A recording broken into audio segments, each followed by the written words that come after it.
आपने देखा होगा आज से 25 वर्ष पूर्व, 30 वर्ष पूर्व जब माताओं के छोटे छोटे बच्चे हुआ करते थे तो वो अपना कार्य करने के लिए, उन्हें खेलने के लिए लकड़ी का एक चटोला देती थी जो बच्चा बीच में पकड़ता था और दोनों तरफ उसको चूसने के लिए उस पर ललाट लगी होती थी और चिकना होता था।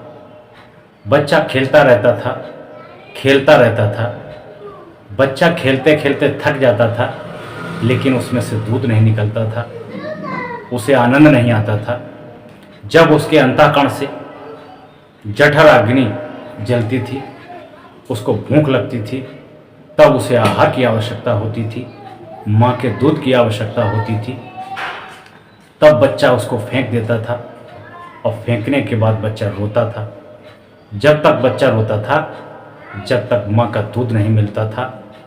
इसी प्रकार से जब तक तुम्हारे अंतःकरण से तुम्हारे अंदर विराजमान आत्म तत्व का तुम्हें बोध नहीं होगा, जब तक तुम छोटे बालक की भांति उस चटोरे से खेलते रहोगे, चूसते रहोगे, फेंकते रहोगे, उठाते रहोगे, जिस दिन तुम्हारे अंतःकरण में, तुम्हारे हृदय में विद्यमान आत्म तत्व का बोध हो जाएगा कि यही आत्मा है, यही ईश्वर का अंश है, उसी दिन से तुम दुनिया के सारे प्रपंच, दुनिया के सारे पाखंड, दुनिया के आडंबर से दूर हो जाओगे और आत्म कल्याण के लिए सत्य के मार्ग पर चल जाओगे।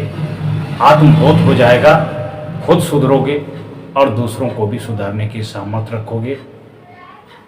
इसलिए दुनिया के ढोंग पाखंड, टोना टंबर, जादू टोना, सनी साढ़े साथी, ढैया, गंडा तबीज, इनसे सबसे मुक्त होकर के भूत प्रेत का भ्रम, टोना टंबर का भ्रम, खाली बाल्टी का भ्रम, नेवले का भ्रम, तेली का भ्रम, न जाने कितने कितने भ्रम में फंसा व्यक्ति दुनिया के प्रपंच से जूझता रहता है और जूझते जूझते लड़खड़ाते लड़खड़ाते उसकी मृत्यु हो जाती है। लेकिन मानव जीवन आत्म कल्याण के लिए मिला है, उसे पहचान नहीं पाता है।